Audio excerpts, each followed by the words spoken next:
Claim, Unpack Your Bags with Dr. Danita. Thank you so much for tuning in. We are in season 5. I can't believe it's been a whole year since I've gone live with Baggage Claim. The end of 2021 nearly sucked the life out of me. So I took 2022 as my year of healing, and I took what I considered an amazing journey of me. I focused on my wellness, my mind, my body, my spirit. I took time to just reflect on some of my lived experiences. I processed life where I was and thought about my future, discovered some things about me that I liked, some things that I didn't like, some things that I should have been celebrating. I took some time to even grieve in ways that I hadn't done in the past. Loved on my family and even got some travel in. So as you can see, I have a whole lot to share, and I'm back to tell the story. And I do hope that you will find these episodes to be helpful for wherever you may be in your season of life. As always, there will be mental health tips, there'll be education, and I hope that it will be beneficial for you as you join us on each episode. So, are you ready to take this journey with me? If so, let's go live.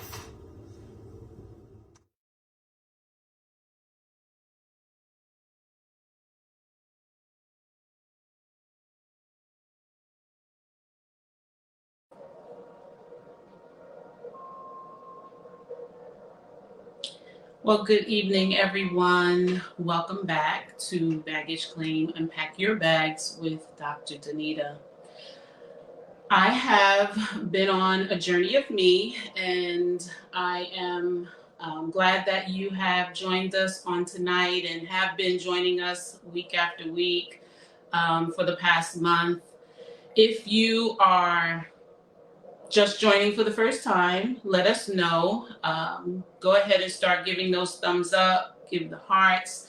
That's the way that I know that you are with us on tonight. When I go back, I'm able to see who joined us. So give us the thumbs up, please. Let us know where you're joining from. Go ahead and like and share. This is a topic that many people will be able to benefit from. The story tonight is a very common story, and I know that people will be able to relate to it and be able to get something out of it. So go ahead and begin to like and share. If you are watching the replay, let me know. #replay would be good.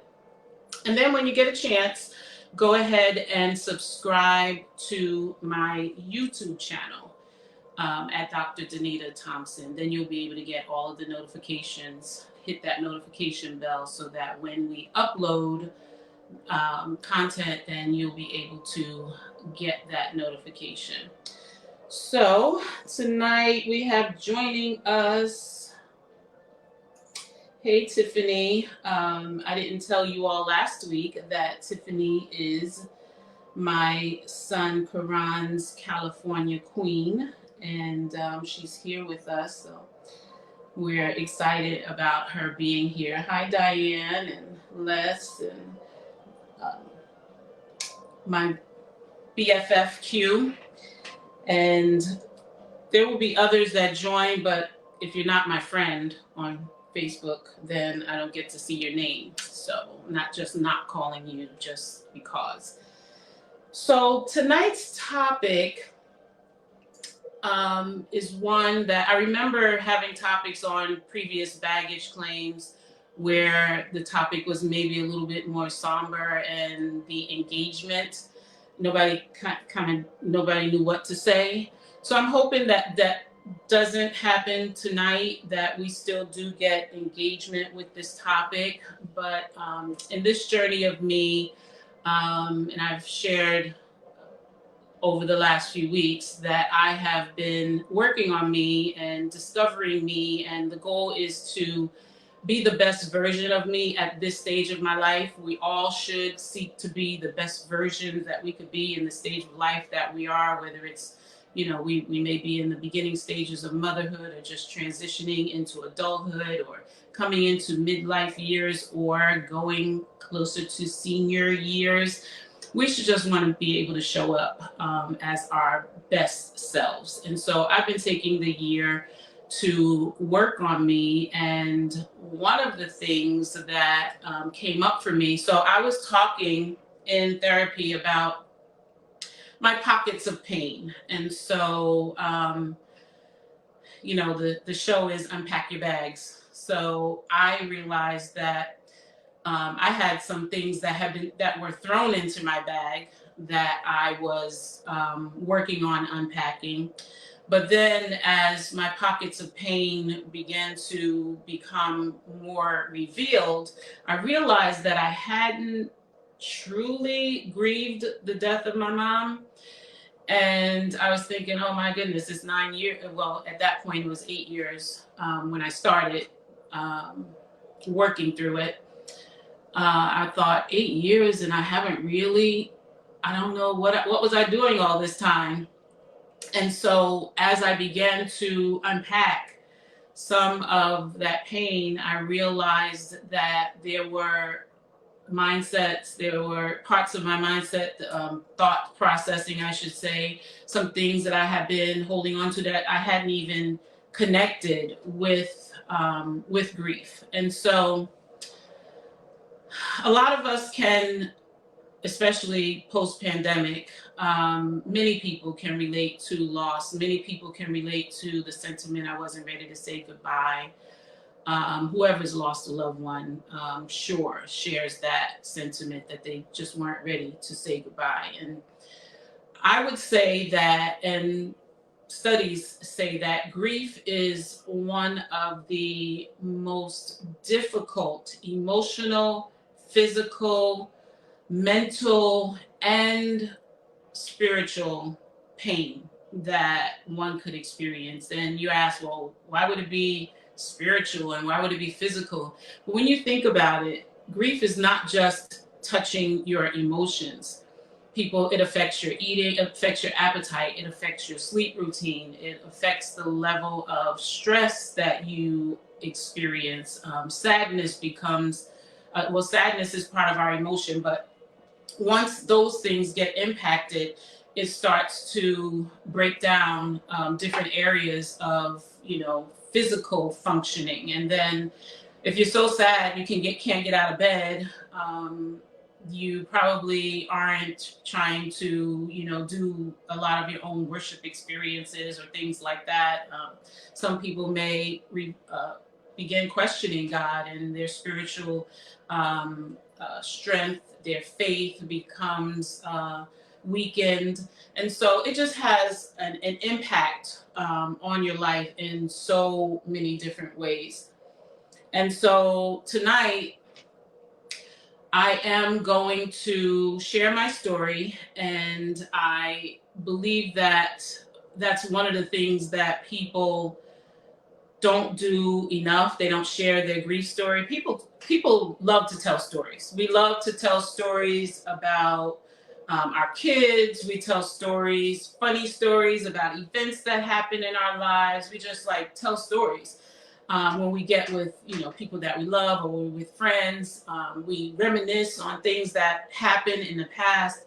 But when it comes to sharing our grief story, we have it in us to want to share it, but we think we don't want to put somebody in a somber place, or we don't want someone to have to feel sorry for us. And so we tend to hold on to that story. And interestingly, I was sharing just before the live, I was sharing with my son, and I said, well, I'm going to tell my story tonight. And he says, I didn't know you had a story.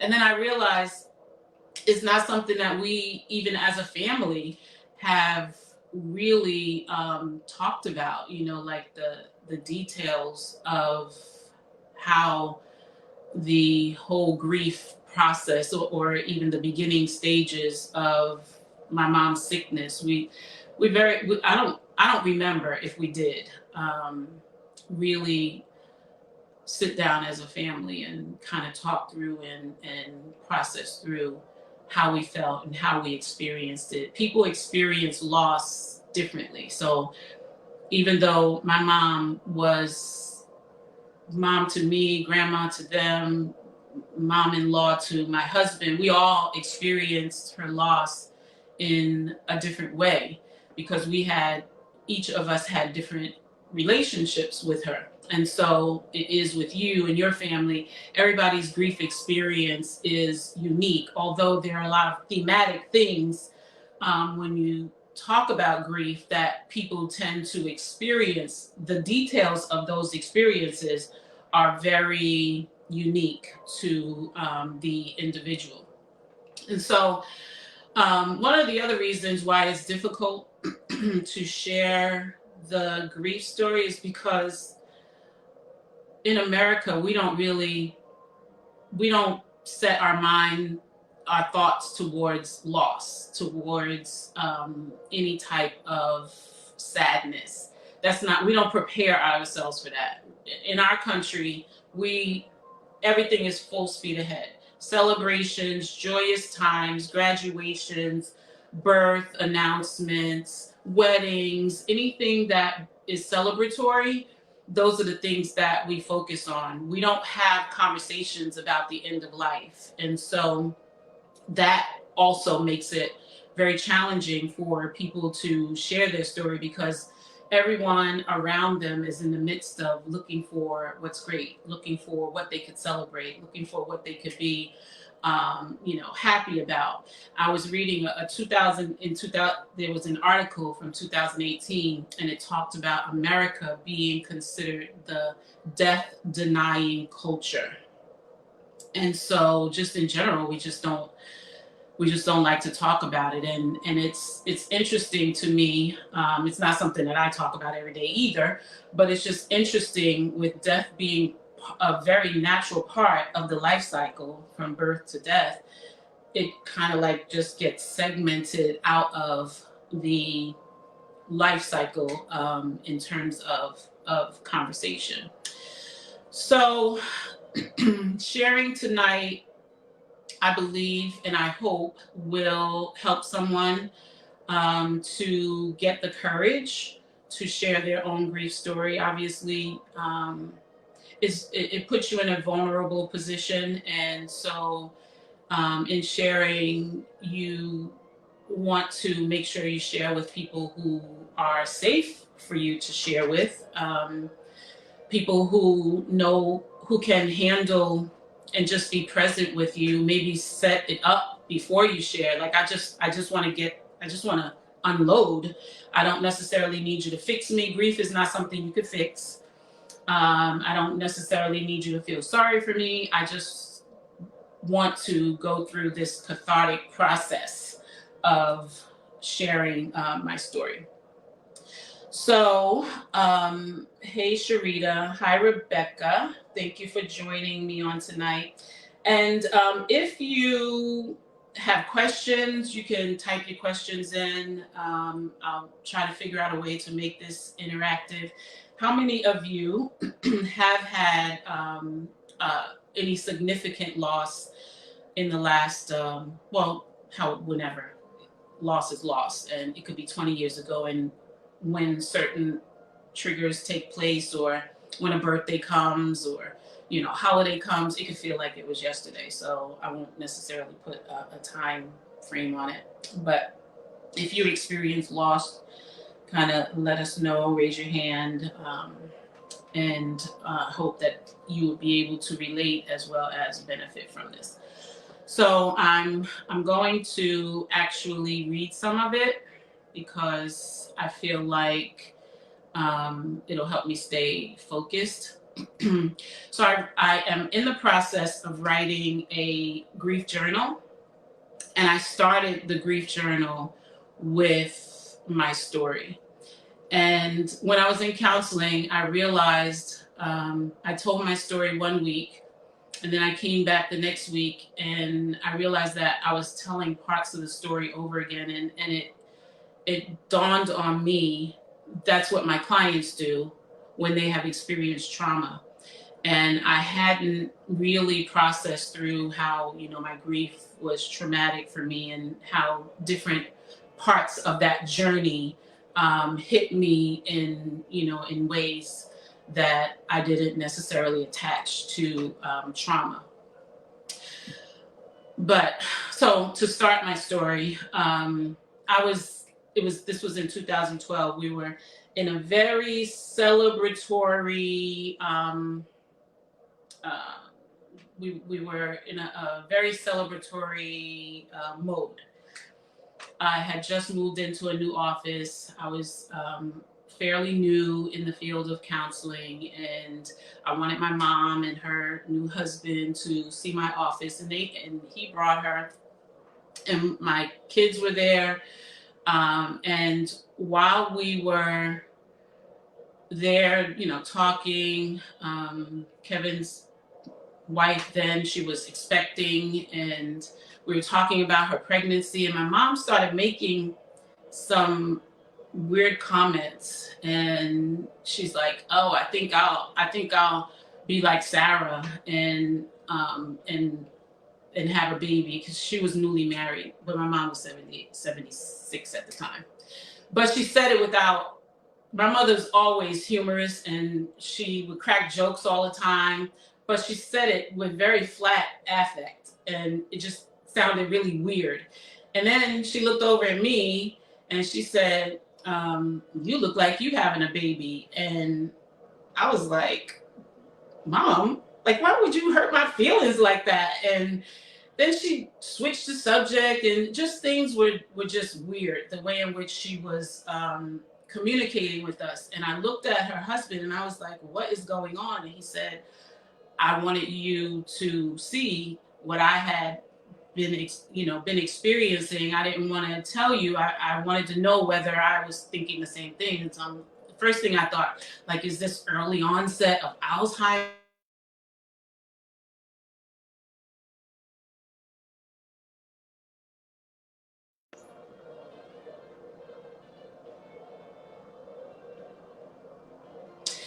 We're back.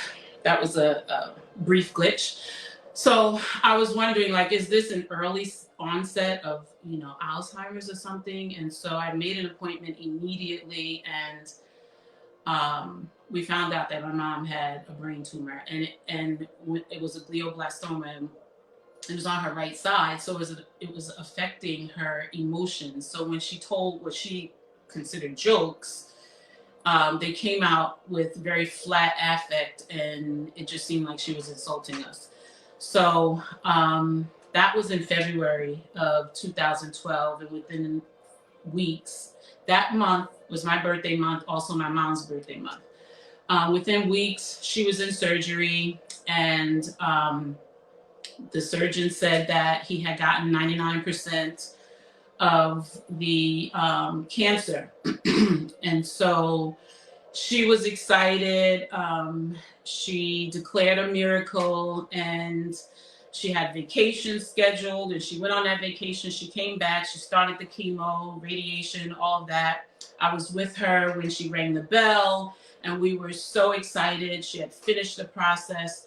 But during that time, I was really, really struggling. I had never felt that level of overwhelm, and I had been through a lot of stuff, but I had never felt that level of overwhelm. She was depending on me for all of the decisions when she went to the oncologist, and when all of the team, all of the different doctors, and she was in Pennsylvania, so I was driving to Pennsylvania for all of her visits. I never missed one visit.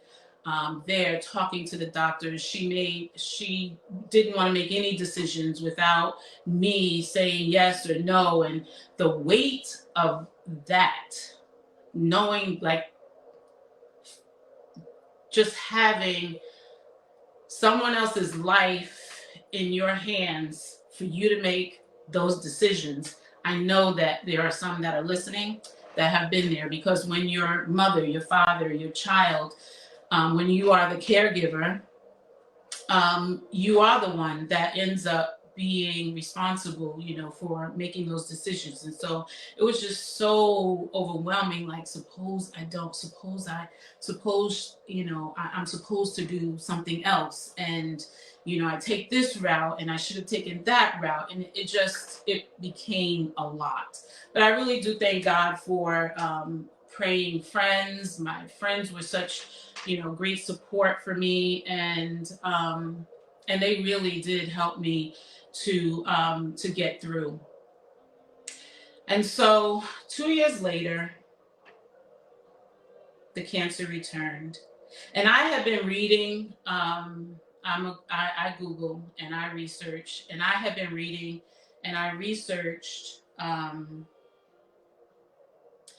researched the lifespan of someone who had glioblastoma, and it said that with her age, the lifespan was 5 months. And I said to myself, oh my goodness, like, she's declaring a miracle here. Could she possibly be gone in 5 months, or is she really a walking miracle? So she wasn't gone in 5 months, and it looked like she was, becoming vibrant again, her humorous self again, enjoying her new marriage. And 2 years later, the cancer returned, and with fury. It was spreading everywhere very rapidly, and she decided, I'm not getting any treatment. And that was when she said to me, she says, I can't do that chemo again. She said that she was hearing voices, that the chemo was telling her to, not the chemo, but the voices that she was hearing. It was very, very fear-producing for her. It was telling her to curse God and die, and just having similar to some psychosis. But she didn't share that with me until 2 years later. So when she said she didn't want to take the chemo, that the quality of life, she preferred to just ride it out, I went into like overdrive, because to me now the dying begins. If you're not going to get treatment, you're going to end up dying. And so I started this desperate search for natural herbs and remedies and whatever that could prolong the life of cancer patients. And but her decline was rapid. Cognitively, she was declining. She got to the place where her husband couldn't take care of her anymore, and now we're on rotation between her siblings and me, and we're taking care of her, and I'm still working. I'm seeing 25 to 30 clients a week. If I don't work, I don't get paid. I had my own practice, so I didn't have any other way. My husband's working, but we are living off of a 2-salary lifestyle. And so I had all of that going on. Like, should I leave my job? I was also in school, working on my PhD. And so I'm thinking, she's declining, that she can't even do her day-to-day activities. She's putting her clothes on backwards. She's not remembering things. And at that point, she was almost like a 3-year-old. So my husband, he had the day shift, I had the night shift.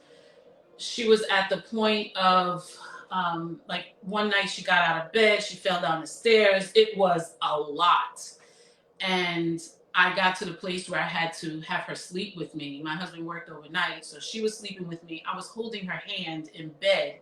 And these are the things, people, they hug you, during the funeral, and they'll call you a couple of times, but your story, people don't know what you actually walked through, in the dying process. I don't know which is worse, the death or the dying process. Both of them are extremely hard. It seems like the death is more bittersweet, because you're in this process, the dying process, and you're watching your loved one just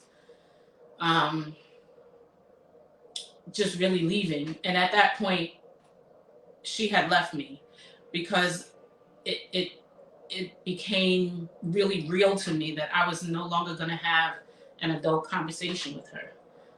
I was no longer going to be able to get advice from her. She was my cheerleader. I was no longer going to be able to share those wonderful things that I did, and she would cheer me on and call one of her friends and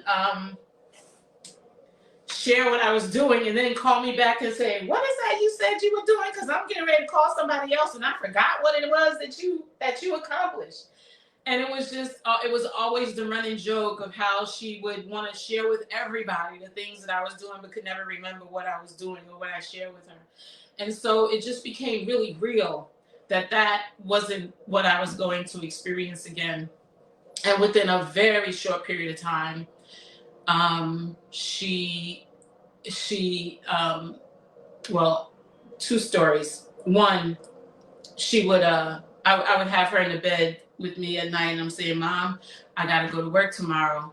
And so now I'm her mother. So, "Mom, I have to go to work tomorrow. I really need you to go to sleep." And then she has a bag of candy that she pulls from under the pillow. My mother loved candy. She loved chocolate. So she pulls this bag of candy. I'm like, "Mom, you can't eat candy now. You're not going to go to sleep. I want this candy." And I'm like, OMG. She's getting chocolate all in my bed, and she's going to polish off this bag of candy before she goes to sleep. And I'm thinking, if she was really 3, I would snatch the bag of candy from her and tell her, "You can't have this candy." But she's 76. Like, can I really snatch the bag of candy from her? I'm telling you, I was in a space in my mind, like, what am I doing? What is going on here? And so that was night after night. 2 experiences that really, really, really stand out in my mind. One was,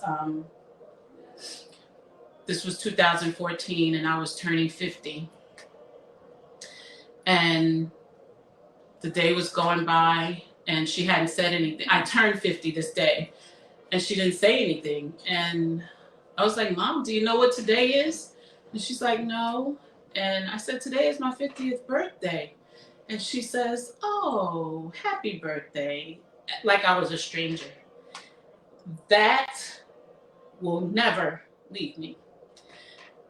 It will forever be etched in my mind. And for many of you, there are times, there are experiences, there are 1 or 2 words that were said, there's a smell, there's something that will never leave you, that will forever be etched in your mind. I am emotional now. It doesn't impact me every single day. But I mean, obviously I'm telling a story. So I learned how to sit in my emotions and not tell a story like I'm telling somebody else's story. This is my story. And because it's my story, I get to be emotional about it.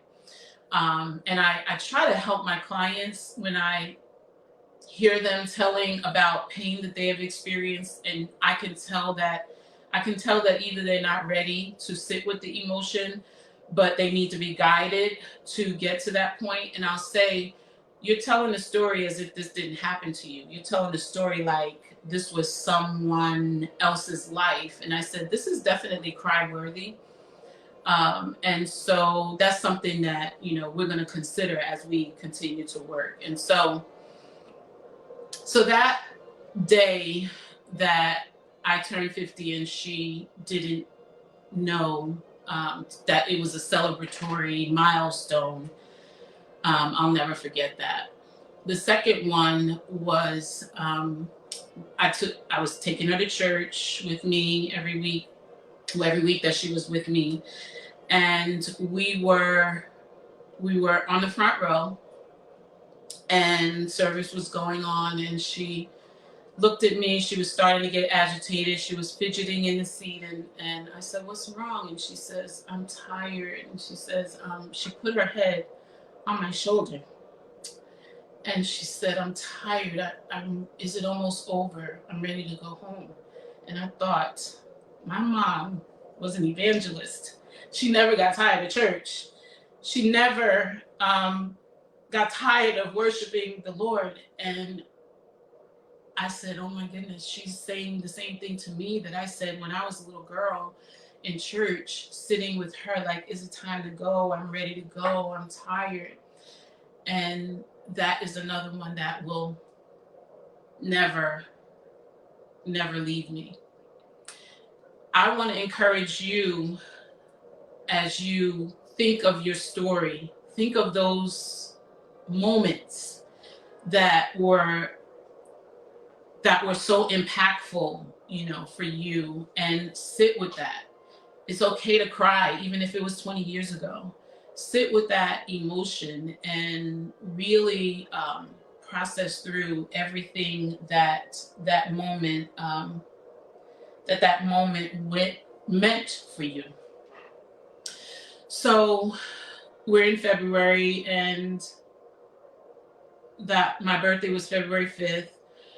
Within the next 2 weeks, she went into the hospital soon after, and maybe a week later, she was back in my home, and we had set up a whole hospice room for her, the bed, everything. I'm looking at this bed, I'm looking at a wheelchair, I'm looking at the bedpan, all diaper, all of this stuff that just flew into my home in a matter of an hour. Because when hospice comes, they just come and they bring it all. And when you look, you have a whole hospital room. And I thought, oh my gosh. And at that time, I still had not made the decision to leave work. I hadn't made the decision to stop my classes. I was in 3 doctoral classes at that time.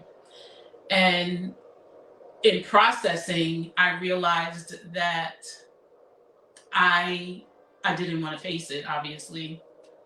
And so staying and keeping busy helped me not to necessarily have to face it. So at that point, it was should I quit school? Should I stop working? My heart didn't know what to do, what to feel. It was very, very real. And I tried at that time to really believe God for that miracle to heal her body. Before she had become too sick, she would always quote Numbers 23 and 19 over and over and over again, that God is not a man that he would lie, nor the son of man that he would need to repent. If he said it, he'll be faithful to do it. If he spoke it, it'll come to pass. And she said that over and over and over and over. And she believed that, that she was going to be healed. At least that's what she communicated to us. But then I started questioning, is my faith not strong enough? I asked myself these questions over and over again. Do you really believe God can do it? Why are you so afraid? And I started getting the religious guilt.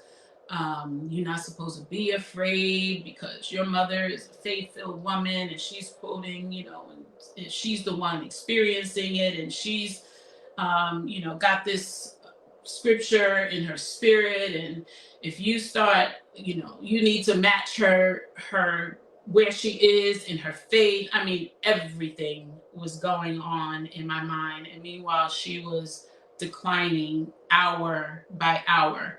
And so then I started thinking, should I have insisted? She would do whatever I asked her to do. So should I have insisted that she get the treatment? Should I have insisted that she go to, another cancer group or whatever? And those questions that come to our minds when we are the caregivers and, responsible for our loved ones are very, very normal.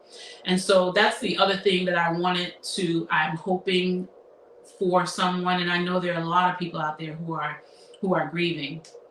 I'm hoping to be able to normalize some of the things that you may be experiencing, or some of the things that you may be thinking. So my mom was with us on hospice for, I think it was only like a week and a half. And she closed her eyes, and then death was there. So prior to that, it was the dying that I was experiencing, and then death happened. And when that happens, it feels worse than the worst dream you could ever dream.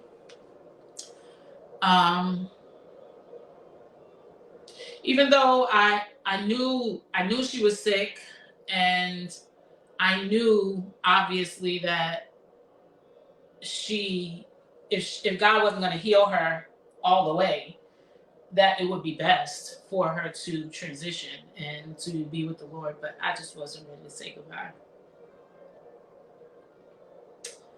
And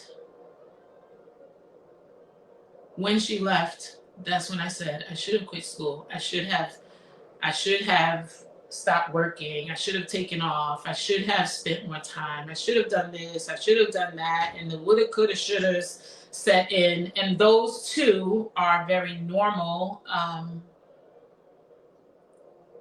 reactions to loss.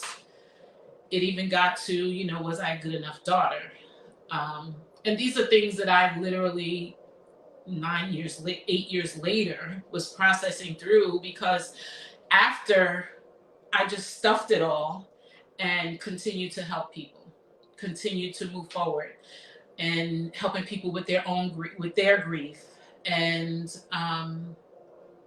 it wasn't really until last year until I hit that season, that hit that wall in my life when I was dealing with other pains, that this pain, it wasn't my thoughts that I was going to take this grief journey, but the other pains opened up this pain.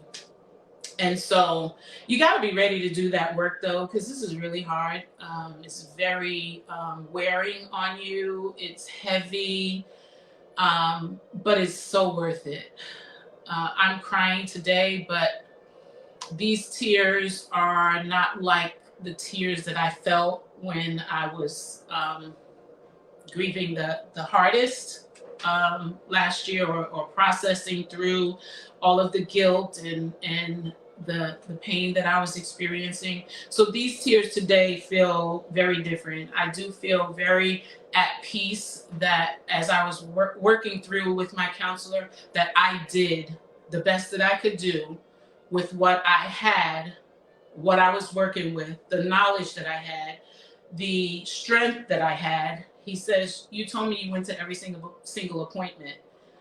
You told me that she slept in the bed with you. You told me that she moved in the house with you. And he just went down the list of all of the things. And he said, he just helped me to see that the woulda, coulda, shouldas, one, are not going to change anything.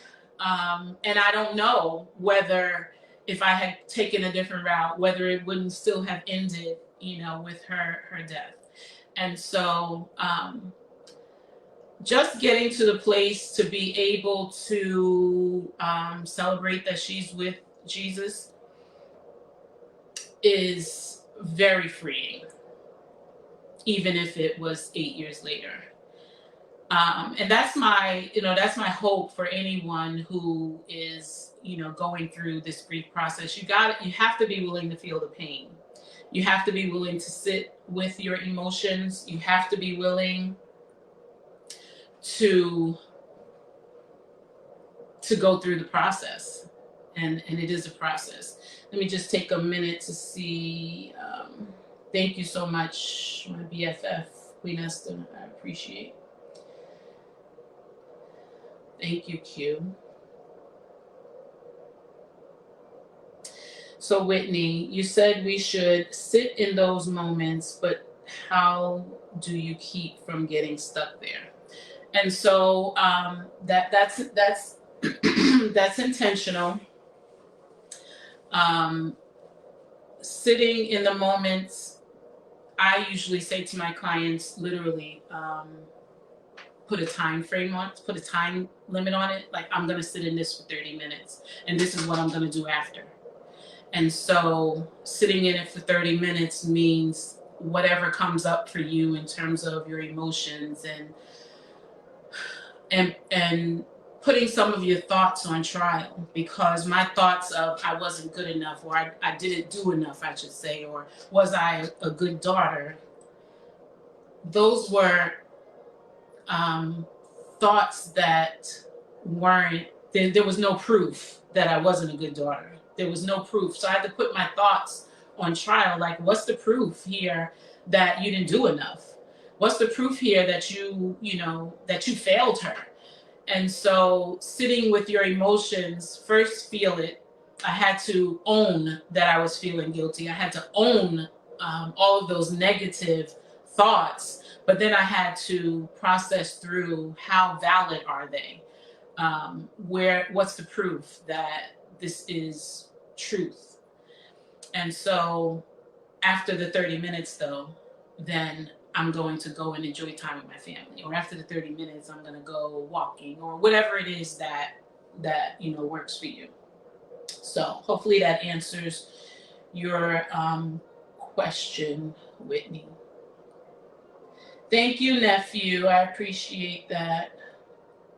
Celeste, definitely praying for you. We lost our matriarch of the family. Celeste lost her grandmother on Mother's Day, and my aunt, my husband's aunt, and also in my childhood days into my young adult years, she was also our shepherd mother in our church. And so it's a grieving period even now. Thank you, Q. I appreciate that. Thanks, Tiffany. Yeah. So the days following her death, it becomes like an out of body experience. And I've heard other people say that you kind of like just go moving about very robotically, making sure that everything is in place, that you do all the things that you need to do, in making the arrangements. And typically, you should take time after and begin to work through and process through that pain. I didn't do that. As I stated earlier, I went back to work. We kept going on with ministry. We were a new ministry, new church, and there was just so many things that still had to be done. And so I just drowned myself. I do that very easily. I can get very busy.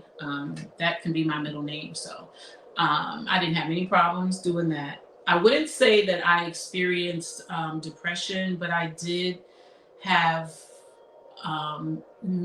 times of overwhelming sadness. I don't know. I would say that I did experience some anger. I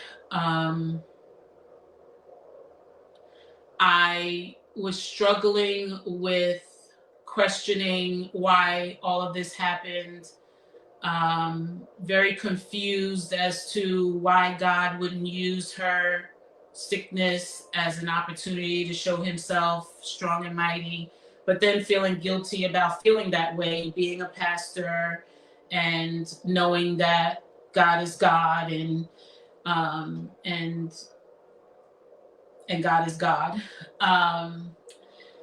Those scriptures I didn't want to hear at that time, and then feeling guilty that I didn't want to hear the scriptures, to be absent from the body is to be present with the Lord.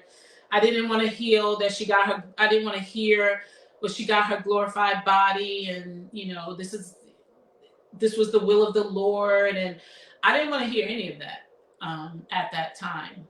And I think it's very important for people to be able to set their boundaries, because sometimes for some people, those things can be more painful. Those words that people are saying, trying to, or hoping that it will make you feel better. Again, because people don't prepare for loss. They don't prepare for death. They don't know what to say. So they say all the things they think they should say. That is not doing it for you. And so it's very important that you have in your mind that statement that you're going to say that will help people understand that that's not what you want right now. And I didn't do that. I kind of like, I know, because I felt like what they're saying is truth. And because what they're saying is truth, as a believer, as a pastor, as this, as that, or whatever, you should be embracing that. But I realized, pastor, whoever, bishop, give yourself time to be okay, not to want to hear scripture, not to want to hear somebody say that this was God's will, not to want to hear somebody say that, he picked the flower, or whatever, all of those statements. It's okay. It doesn't mean that you're not a Christian anymore, or that your faith is so weak that you won't find your way back. It doesn't mean any of that. And so I really thank God that I was able to, it took some time, but I was able to get to the place to say it was okay that I was shaken. It was okay. Again, my goal wasn't to stay there in that place, but I needed to take that road. I needed to have that space. I needed to be able to go through that to get to where I am now. And so I encourage you who have experienced loss. I do want to give you some tips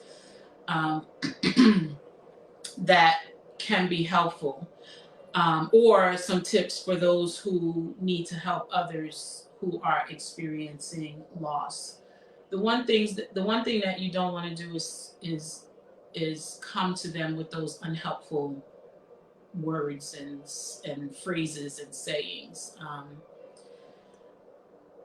We often want to ask our loved one, how are you doing? Nobody knows really how they're doing while they're grieving. It's pointless to ask someone how they're doing. They're going to just say okay, but they're not okay.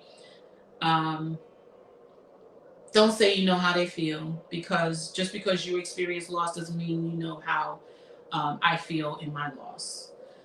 Don't talk about them being in a better place and it will get better, and all of those phrases that you're trying to help somebody hurry up and get through. Grief is someone's own unique process. But what you can say is that I'm here for you. I'm praying for you. I don't know what it's like, what you are experiencing. I have had some of my own pain, but my pain is not your pain. But I want to be here for you. I want to support you. If it's just sitting with you, I want to hear your story. Your story is important. Your story should be told. Those are ways to support. If you know that this person has a routine where they have children and things have to continue to happen for the sake of their children, step in and maybe pick up one of those routines for them. Usually you don't want to say, how can I help you? Because the person doesn't know how they need to be helped either. And so, if this is your friend, if this is your loved one, the things that they have going on in their life. Just step in and pick up something. Yes, Q, give yourself grace to grieve. And it is okay when you come alongside someone, then really not expecting you to say a whole lot. It's okay not to say anything. So I shared earlier about sitting with your emotions. When you sit with your emotions, it's good to journal, put words to your feelings. It's okay to cry and cry hard, because to be honest, there is a cycle in crying. Like, I don't know if any of you have experienced, but when you're in pain and you start to cry and you allow yourself to cry, the first part of the cry comes out so hard, but it only lasts for a moment. Like it'll last for maybe some people, maybe 5 minutes, 10 minutes. And then you will find that the cry just naturally becomes a little less. And then you start to feel like a release. There are some people that have one good cry just pent up in them. And that one good cry could be the beginning of your freedom journey. That one good scream. I know that my scream came last year in February. My scream was a combination, though. It was a combination of all that had happened during ministry and all the pain that I experienced at the end of ministry, coupled with the season. So when ministry ended, I was also experiencing some loss in business and experiencing the season of my mom's death. So my season was from December to February. So that season when she started really declining from December to February, and the ministry closed in December. And so my scream was a combination of pain. And when I tell you I was home alone, I screamed to the top of my lungs. I just screamed, and it felt so good. People would have thought that something was wrong with me, but it was wonderful that I was home alone. And it was very cathartic, very freeing. And I promise you, if you find some place to go and scream and cry, just get a good one out, you'll be able to have a testimony of the beginning of freedom. Of course, you need to do work, but that can definitely be the beginning. So in closing, just a few other tips. It helps to be intentional. Like for me, it was really hard to think of good times because the last part of the traumatic part, when she left, she died in my home. And this other thing that sticks in my mind, she was my first significant loss. And I shouldn't say the first significant loss, because I did lose my dad when I was 17. But your grief, it is really based on your closeness, your proximity, physically and emotionally. And since my dad had left when I was 12, we didn't have a lot of contact. We didn't have an emotional connection. He was an alcoholic. So that death didn't hit me, of course, like my mom's.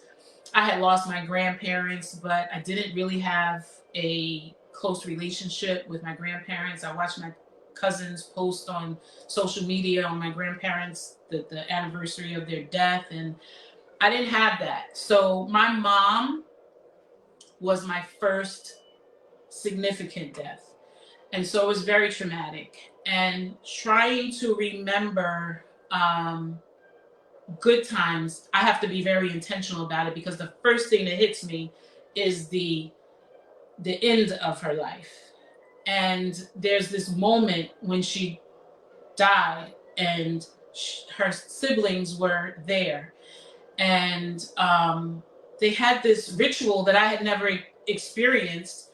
And they were singing over her. And then the mortician came and they had the body bag and they put her in the body bag. And they were all taking turns zipping the body bag. And that was traumatic for me. Just that whole scene, because I had never experienced anything like that. Most of the people I know that die in the hospital. You go to the funeral. But to be there for all of that, those are the things that come back to me first if I'm not intentional about it. So I said that to say, be intentional about the times that you experienced. And I don't have time to get into if your experience with your loved one wasn't a good one. I'm talking now for those who experienced losing loved ones that they cherished their time with. And so I have to be intentional, and I'm encouraging you to be intentional. Like, create a grief box of memories so that your final memory isn't the negative part of that time. Then you could take out pictures, or you could take out, things that you possibly did together. Something. I have a necklace that I wear, and I wear it often. It's a pearl necklace, and I think God just did this for me. My mother loved white diamond, and this has been 9 years. That pearl necklace still smells like white diamond. So every time I wear the necklace, I feel like she's with me. I'm not of the mindset and the theories that you detach yourself, they're dead, that's it. I want to feel the warmth of the memories from my mom. And I don't talk about this a lot to people, but I do it, in my own time. Do something in your loved one's name. I feel like I carry my mom's mantle. I feel like I sound like her. I feel like I preach like her, and I'm proud of that. And so I feel like I carry her legacy. Um, some people open foundations in their loved one's name. Do something, in your loved one's name. Um,